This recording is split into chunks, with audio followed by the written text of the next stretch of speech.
నమస్తే vision news కు స్వాగతం. ఈనాటి వార్తలు. పీజీఆర్ఎస్ ఫిర్యాదులను నిర్ణీత గడువులోగా జిల్లాధికారుల స్వీయ పర్యవేక్షణలో పరిష్కరించాలని జిల్లా కలెక్టర్ నాగరాన్ని ఆదేశించారు. గురువారం కలెక్టర్ క్యాంప్ కార్యాలయం నుండి జిల్లా కలెక్టర్ నాగరాన్ని పీజీఆర్ఎస్ ఫిర్యాదుల పరిష్కారంపై వివిధ శాఖల జిల్లాధికారులతో గూగుల్ మీట్ ద్వారా సమీక్షించారు.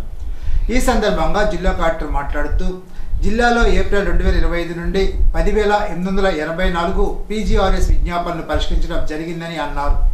పీజీఆర్ఎస్ ఫిర్యాదులను సక్రమంగా పరిష్కరించినది లేనిది లోపాలను గుర్తించడానికి నియమించిన ఫ్రీ ఆడిట్ కమిటీ సభ్యులు 8,515 విజ్ఞాపనలకు సంబంధించి ఫ్రీ ఆడిట్ కమిటీ తనిఖీ నిర్వహించగా 6,429 కేసుల పరిష్కారం సక్రమంగా ఉందని, 76% మంది ఫిర్యాదుదారులు సంతృప్తి వ్యక్తం చేయడం జరిగిందని అన్నారు.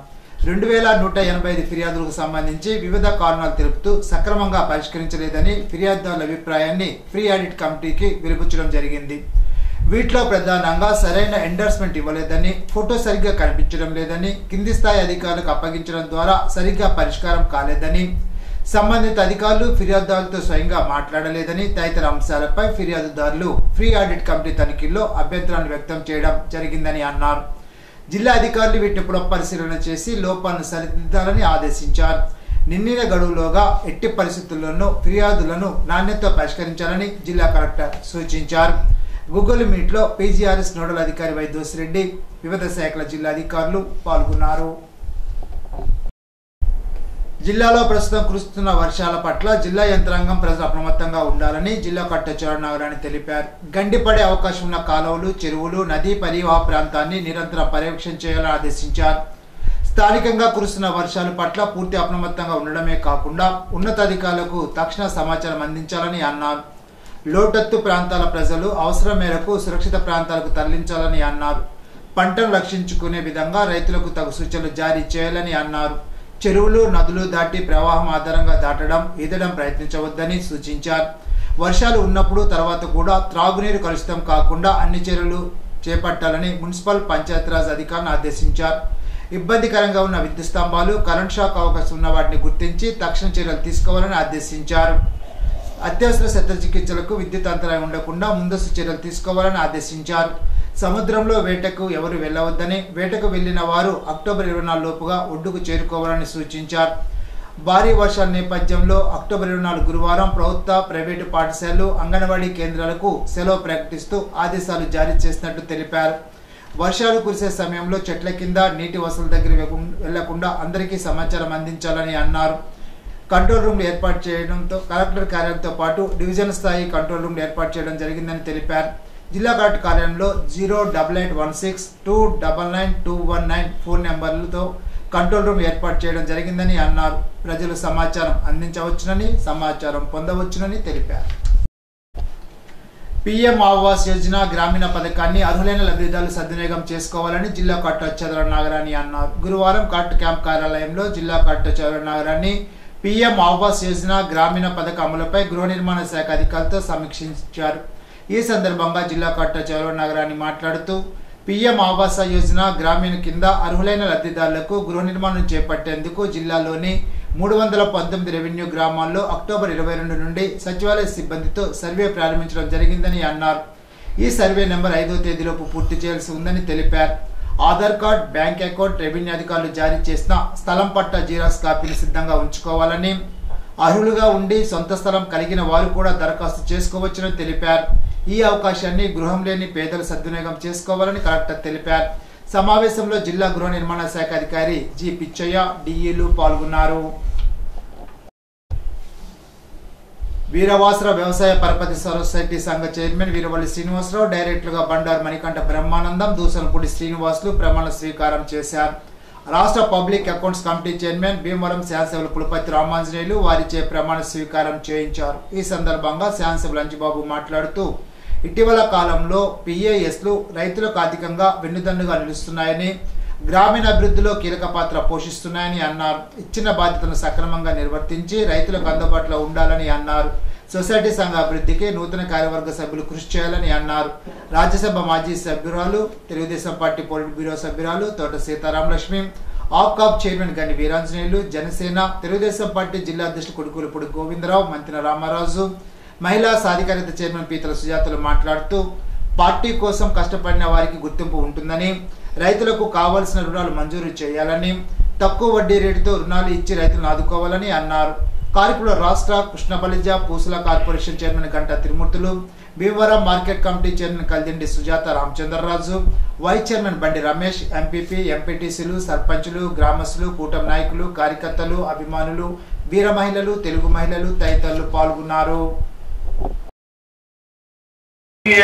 ద్వారా తీసుకురావాలని చెప్పి ఆలోచన చేసి ఫస్ట్ మీటింగ్లోనే సుజాత గారి ఆధ్వర్యంలో కొత్త రోడ్లకి గ్రాంట్లు ఇవ్వాలని చెప్పి ప్రభుత్వానికి పంపించడం జరిగింది. ప్రభుత్వం నుంచి కొత్త రోడ్లు పర్మిషన్ రాగానే రైతులకు కావాల్సిన కొత్త రోడ్లన్నీ ఏర్పాటు చేసి ఆలోచన చేస్తామని చెప్పి తెలియజేస్తున్నాను. అలాగే డ్రైన్స్ కూడా రైతులకి చాలా ఇబ్బందికరంగా ఉన్నాయి. చిన్న వర్షం వచ్చినా కూడా డ్రైన్స్ మునిగిపోయే పరిస్థితి, దాని మీద కూడా ఆలోచన చేస్తున్నామని చెప్పి తెలియజేస్తున్నాను. ఇవాళ మన ఉప ముఖ్యమంత్రి పవన్ కళ్యాణ్ గారు భీమవరం నియోజకవర్గానికి పంచాయతీరాజ్ రోడ్ల కింద 100 కోట్ల రూపాయలు ఇస్తానని చెప్పి తెలియజేశారు. ఆల్రెడీ 20 కోట్లకి ఇమీడియట్లీగా శాంక్షన్ పర్మిషన్ పంపించండి, శాంక్షన్ చేస్తానని చెప్పారు. ఖచ్చితంగా ఈ 5 సంవత్సరాల్లో మన భీమవరం నియోజకవర్గాన్ని 2014 నుంచి 19 వరకు ఎలా అభివృద్ధి చేశామో అలా అభివృద్ధి చేసి చూపిస్తాం. ప్రతి వీధి కూడా సిమెంట్ రోడ్డు వేస్తాం. ప్రతి గ్రామానికి సిమెంట్ రోడ్డు లేని గ్రామం లేకుండా చేయాలని చెప్పి ఆలోచన చేస్తాం. ఇవన్నీ చేసి ఈ గ్రామాలను అభివృద్ధి పథంలో నడిపించడానికి నిరంతరం కృషి చేస్తామని చెప్పి తెలియజేస్తున్నాం. చించినాడ గోదావరి బ్రిడ్జి పై నుండి దూకి ఆత్మహత్య చేసుకోవాలనుకున్న మహిళలను పశ్చిమ గోదావరి జిల్లా పోలీసు సిబ్బంది కాపాడారు. భీమవరం ప్రాంతం చెందిన ఒక మహిళ వీరవస్త్రంలోని ఒక ప్రైవేట్ పాఠశాలలో ఉపాధ్యాయురాలుగా పనిచేస్తున్నారు. తనకున్న సమస్యలతో తీవ్ర మనస్తాపానికి గురై జీవితంపై విరక్తి చెంది ఆత్మహత్య చేసుకోవాలని నిర్ణయించుకున్నారు.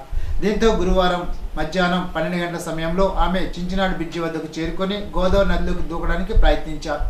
అదే సమయంలో NH-216 పై హైవే పెట్రోలింగ్ విధులు నిర్వహిస్తున్న పోలీసు హోంగార్డు పిల్లి శ్రీనివాస్ ఆ దృశ్యాన్ని గమనించారు. ఆయన వెంటనే సమయస్ఫూర్తితో స్పందించి ఆమె దగ్గరికి వెళ్లి బ్రిడ్జిపై నుండి దూకడానికి ప్రయత్నిస్తున్న ఆమెను చాకచక్యంగా అడ్డుకుని సురక్షితంగా రక్షించారు. హోంగార్డ్ శ్రీనివాస్ ఈ విషయాన్ని ఆ మహిళా కుటుంబ సభ్యులకు తెలిపారు. కుటుంబ సభ్యులు సంఘటన స్థలానికి చేరుకునే వరకు ఆమెను అక్కడే ఉంచి ధైర్యం చెప్పారు. ఆమెను సురక్షితంగా వారి కుటుంబ సభ్యులకు అప్పగించారు. చాకచక్యంగా వ్యవహరించి ఒక నిండు ప్రాణాన్ని కాపాడిన హోంగార్డ్ పిల్లి శ్రీనివాస్ ను జిల్లా పోలీసు ఉన్నతాధికారులు ప్రత్యేకంగా అభినందించారు. అత్తిలి మండలంలో ఉదయం నుండి ఎడతెరిపి లేకుండా వర్షం కురియడంతో పల్ల ప్రాంతాలు జలమయమయ్యాయి. అత్తిలి పరిసర ప్రాంతాల్లో గల ఈర్లకోడు, రాచికోడు, మంచిలి డ్రైన్లు పొంగి ప్రవహిస్తున్నాయి. ప్రస్తుతం వరి పంట ఈనిక దశలో ఉండగా వర్షాలు రావడంతో ధాన్యం గింజలు తప్పలుగా మారే అవకాశం ఉందని రైతులు ఆందోళన చెందుతున్నారు. భారీ వర్షాల వల్ల అత్తిలిలోని రామన్నపేట, గోగులమ్మపేట, మట్టపర్తి గరువు, ఎన్టీఆర్ నగర్, మార్కెట్ తదితర ప్రాంతాల్లో పల్ల ప్రాంతాలు జలమయమయ్యాయి. మురుగునీరు వర్షపు నీరుతో కలిసి రోడ్డుపై ప్రవహిస్తున్నాయి. భారీ వర్షాలకు ప్రధాన కూడల వద్ద రోడ్లు గోతులమయంగా మారాయి.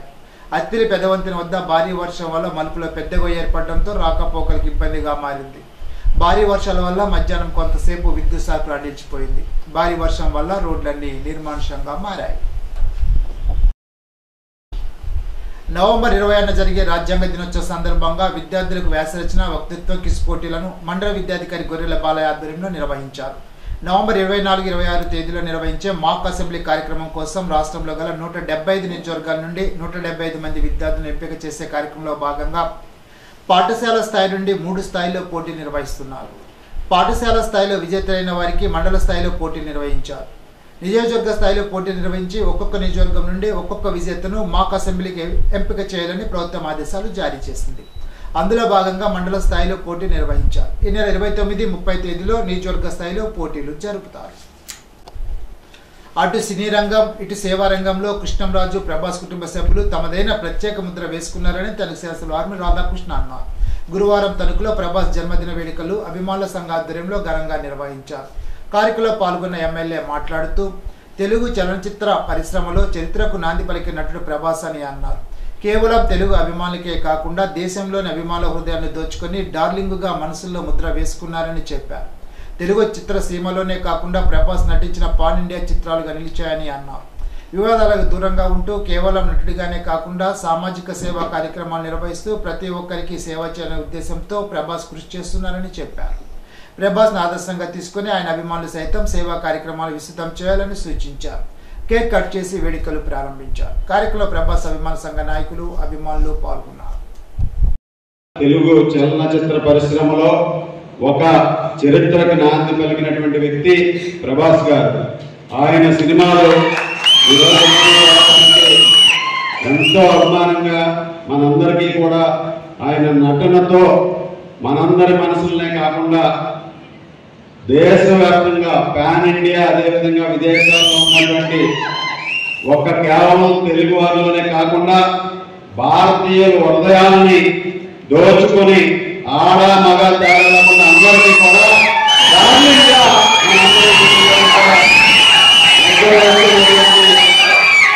వ్యక్తి ప్రభాస్ గారు. ఈరోజు అందరం కూడా ముందుగా డార్లింగ్ అనిపించుకునేటటువంటి ఏకైక వ్యక్తి ప్రభాస్ గారు. ఈరోజు ఆయన సినిమాలు ఛత్రపతి సినిమా కానీ, బాహుబలి సినిమా కానీ ఇవన్నీ కూడా రికార్డులు సృష్టించి కేవలం మన తెలుగు సినిమానే కాకుండా పాన్ ఇండియా మూవీగా ఈరోజు బాహుబలి ఆ రోజుల్లో అత్యధికమైనటువంటి కలెక్షన్లు సాధించి తనదైనటువంటి రికార్డులు నెలకొల్పినటువంటి నటుడు ప్రభాస్ గారు. ఈరోజు కేవలం ఒక రకమైనటువంటి సినిమాలే కాకుండా అన్ని పాత్రలకి సూట్ అయ్యే విధంగా ఈరోజు ప్రభాస్ గారు ఒక నటుడిగా ఈరోజు ప్రతి ఒక్కరి అభిమానులుగా ఈరోజు అభిమానులందరూ కూడా డార్లింగ్ గా పెంచుకుంటూ ఆయనని వ్యక్తిగతంగా కూడా ఇప్పుడు కూడా ఏ వివాదాలకు తావు లేకుండా ఒక మంచి నటుడిగానే కాకుండా ఈరోజు ఒక మంచి సామాజిక సేవా కార్యక్రమాలు కూడా ఈరోజు ముఖ్యంగా కృష్ణరాజు గారి ఈరోజు జయంతి వేడుకలు కానీ, వర్ధంతి వేడుకలు కానీ, మనకు భీమవరంలో పెద్ద ఎత్తున మెడికల్ క్యాంపులు నిర్వహించడం కానీ ఇటువంటి కార్యక్రమాలు నిర్వహిస్తూ ప్రతి ఒక్కరికి కూడా సేవ చేయాలని ఒక సంకల్పంతో ముందుకు వెళ్తున్నటువంటి ప్రభాస్ గారిని మనందరం కూడా ఆదర్శంగా తీసుకోవాలి. గత 5 ఏళ్ల లిక్కర్ మాఫియా అంశంతో ప్రజల దృష్టి మళ్లించడానికి జగన్మోహన్ రెడ్డి కుట్రలు ప్రణాళిక చేశారని తనకు శాసనసభ్యులు ఆర్మీ రాధాకృష్ణ ధ్వజమెత్తారు. కల్తీ మద్యం ఫార్ములా తాడేపల్లి ప్యాలెస్ లో తయారు చేసి కూటమి ప్రభుత్వ ప్రతిష్టను దెబ్బతీయాలనే ఉద్దేశంతోనే కుట్రపూరితంగా కల్తీ మద్యం ఫార్ములాను తయారు చేశారని ఆరోపించారు. గురువారం ఎమ్మెల్యే రాధాకృష్ణ ఒక ప్రకటన విడుదల చేశారు. చిన్ననాటి స్నేహితులైన జనార్దన్ రావు, జోగి రమేష్లు నకిలీ మద్యానికి పక్కా ప్రణాళికలు చేశారని విమర్శించారు. గత ప్రభుత్వంలో మద్యం తయారీ కంపెనీలన్నింటికి జగన్మోహన్ రెడ్డి తన గుప్పెట్లో పెట్టుకొని జేబ్ బ్రాండ్లు మాత్రమే తయారు చేసి దీని ద్వారా 30,000 మంది ప్రాణాలు తీశారని అన్నారు. గత 5 ఏళ్లలో సరఫరా చేసిన జేబ్ బ్రాండ్లలో విషపూరిత పదార్థాలు ఉన్నట్లు చెన్నై, బెంగళూరు, అమెరికా ల్యాబ్లెట్లు స్పష్టం చేశాయని అన్నారు. Tanzania, Ivory Coast, Ghana, Zambia, Mozambique దేశాల్లో జగన్మోహన్ రెడ్డి సన్నిహితులు మద్యం వ్యాపారం చేసిన మాట వాస్తవం కాదా అని ప్రశ్నించారు. జగన్మోహన్ రెడ్డి పాలనలో జంగారెడ్డిగూడెంలో కల్తీ నాటు సారా తాగి 27 మంది పేదల ప్రాణాలు పోతే కనీసం పోస్టుమార్టం చేయలేదని, విచారణ చేయకుండా కేసును పక్కదోవ పట్టించారని ఆరోపించారు. ఇటీవల ఏలూరులో ఒకరు చనిపోతే కూటమి ప్రభుత్వం పోస్టుమార్టం చేయించి విచారణ చేపట్టిందని గుర్తు చేశారు. ఏలూరు సంఘటనకు సంబంధించిన మద్యాన్ని RFLS ల్యాబ్ కల్తీ మద్యం కాదని నిర్ధారించిందని అన్నారు. జగన్ పాలనలో 3 లక్షల బెల్ట్ షాపులు నడిస్తే కూటమి ప్రభుత్వం బెల్ట్ షాపులకు చెక్ పెట్టిందని అన్నారు. మద్యం ఏ స్థాయిలో కల్తీ అయ్యేందుకు ఆస్కారం లేకుండా డిస్టరీలు, డిపోలు, మద్యం షాపులు, బార్లలో ఆకస్మిక తనిఖీలు చేసి శాంపిళ్లను సైతం సేకరించి పరిశీలన చేస్తున్నట్లు ఎమ్మెల్యే రాధాకృష్ణ వెల్లడించారు. తనకు ఎంపీడీఓ కార్యాలయంలో ఈ నెల 25 సాయంత్రం 4 గంటలకు మహిళా చట్టాలపై అవగాహన కార్యక్రమాన్ని ఏర్పాటు చేసినట్లు తనకు 4వ అదనపు జిల్లా జడ్జి డి సత్యవతి ఒక ప్రకటనలో తెలిపారు. బెంగళూరు స్వాతి మహిళా సంఘం తనకు ఆదర్శ మహిళా మండలి ఆధ్వర్యంలో ఈ కార్యక్రమం జరుగుతుందని తెలిపారు. న్యాయమూర్తులు, బార్ అసోసియేషన్ సభ్యులు, పోలీస్, ICDS అధికారులు, మహిళా మండలి ప్రతినిధులు ఈ కార్యక్రమంలో పాల్గొంటారని తెలిపారు. జిల్లాలో ప్రభుత్వాసుపత్రిలో పనిచేసిన కాంట్రాక్ట్ పారిశుధ్య సెక్యూరిటీ కంట్రోల్ కార్మికుల సమస్యను పరిష్కరించి వారి వేతన బకాయిలు, PF బకాయిలు తక్షణమే చెల్లించాలని AITEC జిల్లా అధ్యక్షులు, మెడికల్ కాంట్రాక్ట్ వర్కర్స్ యూనియన్ నాయకుడు కోనాల భీమారావు డిమాండ్ చేశారు. గురువారం తణుకు జిల్లా కేంద్ర ప్రభుత్వ ఆసుపత్రి కాన్ఫరెన్స్ హాల్లో జరిగిన AP medical contract employees and workers union జిల్లా సమావేశానికి భీమారావు అధ్యక్షత వహించి మాట్లాడుతూ జిల్లాలో గత 20 ఏళ్ల క్రితం 30 పడకలుగా ఉన్న అనేక హాస్పిటళ్లు 30 నుంచి 50, 100, 150 పడకలకు విస్తరించడం జరిగిందని, అనేక నూతన భవనాలు నిర్మించడం జరిగిందని అన్నారు. హాస్పిటల్ స్థాయి పెరిగిన పడకలు, నూతన భవనాలకు అనుగుణంగా పారిశుధ్య కార్మికుల పెంపు జరగలేదని అన్నారు. దీంతో తీవ్ర పనిభారంతో కార్మికులు అనారోగ్యాల బారిన పడుతున్నారని అన్నారు. కొన్ని హాస్పిటల్స్ లో వారాంతపు సెలవులు, క్యాజువల్ లీవ్లు సక్రమంగా అమలు చేయడం లేదని అన్నారు. సెక్యూరిటీ కార్మిక వేతనాల చెల్లింపులో కాంట్రాక్టర్ ఒక్కో కార్మికుడి నుంచి ప్రతి నెల 2,000 రూపాయలు దోపిడీ చేస్తున్నారని అన్నారు. ఇంకా అనేక సమస్యలతో కాంట్రాక్ట్ కార్మికులు సతమతమవుతూ విధులు నిర్వర్తిస్తున్నారని తెలిపారు. వీరి స్థితిగతులు ఎదుర్కొన్న సమస్యలపై జిల్లా ఉన్నతాధికారులు దృష్టి సారించి కాంట్రాక్ట్ కార్మికులకు న్యాయం చేయాలని భీమారావు కోరారు.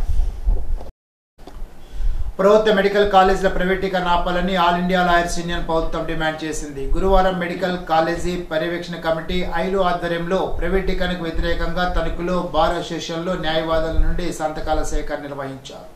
ఈ సందర్భంగా న్యాయవాదులు మాట్లాడుతూ రాష్ట్రంలో ప్రభుత్వ మెడికల్ కాలేజ్ నిర్వహణ వల్ల పేద ప్రజలకు, ఎస్సీ, ఎస్టీ, బీసీ మధ్యతరగతి విద్యార్థులకు మెడికల్ కోర్సులో విద్యను అభ్యసించడానికి అవకాశాలు ఎక్కువగా ఉంటాయని అన్నారు.